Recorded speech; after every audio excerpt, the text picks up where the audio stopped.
नमस्कार दोस्तों। अपन ने प्रथम अध्याय प्रारंभ किया था व्यवसाय अध्ययन का। अब उसी को आगे बढ़ाते हुए अपन बात करते हैं प्रबंध के उद्देश्यों के बारे में। प्रबंध के तीन मुख्य उद्देश्य होते हैं। सबसे पहला होता है ऑर्गेनाइजेशनल ऑब्जेक्टिव, जिसको अपन संगठनात्मक उद्देश्य कहते हैं। दूसरा होता है सामाजिक उद्देश्य और तीसरा होते हैं कर्मचारी के उद्देश्य, जिसको अपन पर्सनल ऑब्जेक्टिव भी बोलते हैं। ठीक है, तो सबसे पहले अगर अपन बात करें ऑब्जेक्टिव ऑफ मैनेजमेंट में, सबसे पहले संगठनात्मक उद्देश्य की, तो किसी भी संगठन के क्या होते हैं, अपने अपने अलग अलग प्रकार के उद्देश्य होते हैं, जिसको उसको क्या करना होता है, पूरा करना होता है। संगठन का मुख्य कार्य यही है कि जो भी संगठन के अंदर है, ठीक है, व्यवसाय के अंदर है, जैसे शेयर होल्डर हो गए, या अगर अपन बात करें कर्मचारी हो गए, उसके ग्राहक हो गए, सरकार हो गई, इनका सभी का ध्यान किसके ऊपर होता है, संगठन के उद्देश्यों के ऊपर होता है। सबसे पहला उद्देश्य सर्वाइवल। सर्वाइवल का मतलब होता है जीवित रहना। व्यवसाय का अस्तित्व बनाए रखने के लिए अपन को कम से कम उतनी आय को कमाना ही पड़ेगा, जिससे बिज़नेस को क्या रखा जाए, जिंदा रखा जाए। अगर अपना बिज़नेस जिंदा नहीं रहेगा तो अपन कभी भी आगे सही तरीके से क्या नहीं कर पाएंगे, काम नहीं कर पाएंगे। ठीक है, जैसे अगर अपन किसी ऑर्गेनाइजेशन की बात करें या किसी संस्था की बात करते हैं, अगर उसने कहीं पर दुकान लगाई है तो उसके लिए उसको क्या देना पड़ेगा, भाड़ा देना पड़ेगा, है कि नहीं, रेंट पे करना पड़ेगा। अगर अपन दूसरी बात करें तो उसके अंडर में जो स्टाफ वगैरह रखा हुआ होगा उसको सैलरी वगैरह देनी पड़ेगी। तो कम से कम उसको उतने पैसे तो, उतनी आय तो क्या करनी पड़ेगी, जनरेट करनी पड़ेगी, ताकि वो क्या कर सके, अपने व्यवसाय को जीवित रख सके। अगर वो व्यवसाय जीवित नहीं रख पाएगा तो वो कभी भी लाभ कमाने के लिए आगे नहीं बढ़ पाएगा। जैसे अपन नीमी कमाने लग जाएंगे तो उसके बाद अपन किसके बारे में बात करेंगे, प्रॉफिट के बारे में। ठीक है, तो केवल अगर अपन सर्वाइवल के बारे में देख रहे हैं तो वो पर्याप्त नहीं होता है। लाभ कमाना भी आवश्यक होता है, क्योंकि ये व्यवसाय में क्या करता है, किसी भी व्यवसायी को प्रोत्साहन देने का काम करता है। ठीक है, जो भी अपन ने खर्च वगैरह किया है, जो भी अपन ने एक्सपेंसेस वगैरह किए, उसके बदले में अपन को क्या मिलता है, लाभ। किसी भी बिजनेस का जितना बड़ा जोखिम होगा उतना ही उसको लाभ क्या होगा, ज़्यादा होगा। आगे बात करते हैं, जैसे जैसे लाभ कमाना प्रारंभ करते हैं उसके बाद अपन देखेंगे कि विकास करेंगे। विकास का मतलब क्या हो, डेवलपमेंट होना चाहिए, ग्रोथ होनी चाहिए। ठीक है, लंबे समय तक टिके रहने के लिए व्यवसाय को बढ़ाना जरूरी है। मापदंड क्या है, बिक्री में वृद्धि, कर्मचारियों की संख्या, उत्पादों की संख्या, पूंजी निवेश में वृद्धि, ये सारी की सारी होती है। तो अपन को लग जाता है कि अपना क्या हो रहा है, बिजनेस की ग्रोथ हो रही है या बिजनेस का विकास हो रहा है। दूसरे अपन बात करते हैं सामाजिक उद्देश्यों के बारे में। समाज, सीधी सी बात है, एक संगठन के हिस्से के रूप में कार्य करता है। या दूसरी तरह अपन बात करें कि कोई भी संगठन होता है वो समाज का एक हिस्सा होता है। ठीक है, इसलिए उसके क्या है, अलग अलग दायित्व है। समाज के लिए भी क्या करना चाहिए, काम करना चाहिए। पर्यावरण के अनुकूल अपन को क्या बनाना चाहिए, उत्पादन बनाने चाहिए। पिछड़े वर्गों को रोजगार देना, जो भी EWS कैटेगरी के लोग होते हैं, इकोनॉमिक वीकर सेक्शन, ठीक है, उनको क्या देना, रोजगार वगैरह उपलब्ध करवाना। स्कूल, स्वास्थ्य जैसी सुख सुविधाएं प्रदान करना और समाज के लिए लगातार आर्थिक मूल्य बनाना, ये सारे किसके अंदर आएंगे, सामाजिक उद्देश्य के अंदर आएंगे।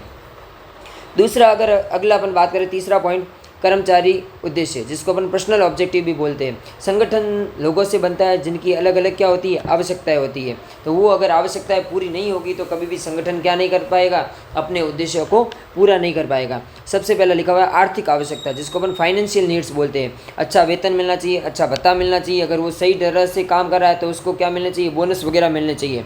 अगर उसको फ़ायदा होगा तो वो ऑर्गेनाइजेशन के लिए या संगठन के लिए और अच्छे तरीके से क्या कर पाएगा, कार्य कर पाएगा। उसके बाद में सोशल नीड्स, सामाजिक आवश्यकता, ठीक है ना, जो भी सहकर्मी वगैरह है उसके सामाजिक आवश्यकताओं को क्या करना पड़ेगा, पूरा करना पड़ेगा। अगर उसकी आवश्यकताएं पूरी नहीं होगी तो सही तरीके से काम नहीं होगा। और उसके बाद में लिखा हुआ पर्सनल ग्रोथ, उसकी व्यक्तिगत भी क्या होना चाहिए, विकास होना चाहिए, उन्नति होनी चाहिए, आत्मविकास होना चाहिए। अगर नहीं होगा तो वो सही तरीके से काम नहीं कर पाएगा। प्रबंध का यह कार्य कर्मचारियों के व्यक्तिगत लक्ष्यों और संगठन के उद्देश्यों में क्या बनाता है, संतुलन बनाता है।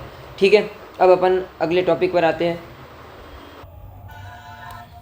अब बात करते हैं प्रबंध के महत्व के बारे में। ठीक है, इम्पोर्टेंस ऑफ मैनेजमेंट, मैनेजमेंट का उपयोग कहाँ आता है, ठीक है, क्यों ये हमारे लिए ज़रूरी है।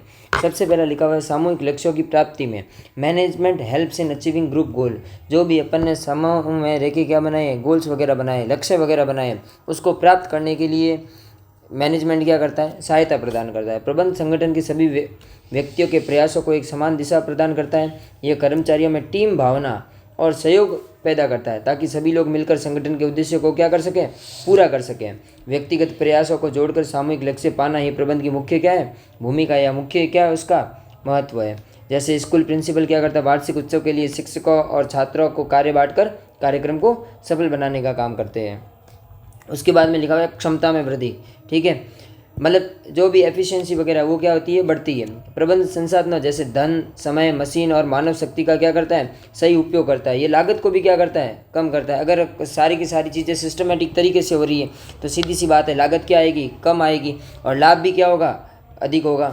ठीक है, और उत्पादकता भी अपनी बढ़ेगी और उत्पादन भी बढ़ेगा। कुशल प्रबंध से संगठन कम साधनों में बेहतर परिणाम प्राप्त करता है और प्रतिस्पर्धा में टिक पाता है। जैसे फैक्ट्री मैनेजर है, वो क्या करता है, अगर मशीनों का सही रख रखाव करता है तो कम खर्च में क्या होगा, अधिक उत्पादन होगा। अगर अधिक उत्पादन होगा तो लाभ भी क्या होगा, अधिक होगा। ठीक है, उसके बाद में लिखा हुआ है गतिशील संगठन का निर्माण। Management creates dynamic organization. बदलते समय और वातावरण में संगठन को अपने तरीकों और नीतियों को बदलना पड़ता है। प्रबंध कर्मचारियों को परिवर्तन स्वीकार करने के लिए प्रेरित करता है वो, और उनके विरोध को कम करता है। इससे संगठन नए अवसरों का लाभ उठाकर प्रगति करता है। जैसे कोरोना में क्या हो गया, स्कूलों ने तुरंत ऑनलाइन क्लासेस शुरू कर ली। अब इसको अपनाना थोड़ा कठिन होता है, क्योंकि पुराने टाइम में जैसे बैंक वाले लोग थे उनके पेपर वर्क ज़्यादा होता था। आजकल सारे के सारे किस में कन्वर्ट हो गए हैं, कंप्यूटराइज हो गया है कि नहीं है। तो उसको अडॉप्ट करना थोड़ा मुश्किल था, फिर भी काम धीरे धीरे क्या हो गया, सेट हो गया। व्यक्तिगत उद्देश्यों की प्राप्ति करना। हर कर्मचारी के क्या होते हैं, अपने व्यक्तिगत लक्ष्य होते हैं। जैसे वेतन अच्छा मिलना, पदोन्नति होना, मान सम्मान वगैरह या आत्म विकास वगैरह। प्रबंधन इन व्यक्तिगत लक्ष्यों को संगठन के सामूहिक उद्देश्यों से जोड़ता है। यह अभिप्रेरणा और नेतृत्व से कर्मचारियों में उत्साह पैदा करता है ताकि वे संगठन और खुद दोनों का लाभ उठा सके। जैसे कर्मचारियों को बोनस वगैरह देती है, प्रमोशन वगैरह देती है, ताकि वो क्या करें, और अच्छे तरीके से मेहनत करें और खुद का भी क्या करें, प्रमोशन करें और व्यवसाय को भी आगे बढ़ाने का कार्य करें। उसके बाद में लिखा हुआ है समाज के विकास में सहायक। संगठन केवल अपने लाभ के लिए ही नहीं बल्कि समाज की भलाई के लिए भी काम करता है। प्रबंध उच्च गुणवत्ता वाले उत्पाद और सेवाएं उपलब्ध कराता है, रोजगार के अवसर पैदा करता है और नई तकनीकी अपनाकर लोगों के जीवन स्तर को सुधारता है। ठीक है ना, खुद के लिए भी बहुत सही तरीके से काम करता है और समाज के लिए भी क्या है, समाज के विकास में सहायक है। जैसे अमूल है, अमूल ने लाखों लोगों को क्या दिया है, रोजगार दिया है, और साथ में क्या कर रहा है, शुद्ध दूध उपलब्ध कराकर समाज का विकास किया है। ठीक है, आगे के वीडियो में अपन नेक्स्ट टॉपिक को पढ़ेंगे। धन्यवाद।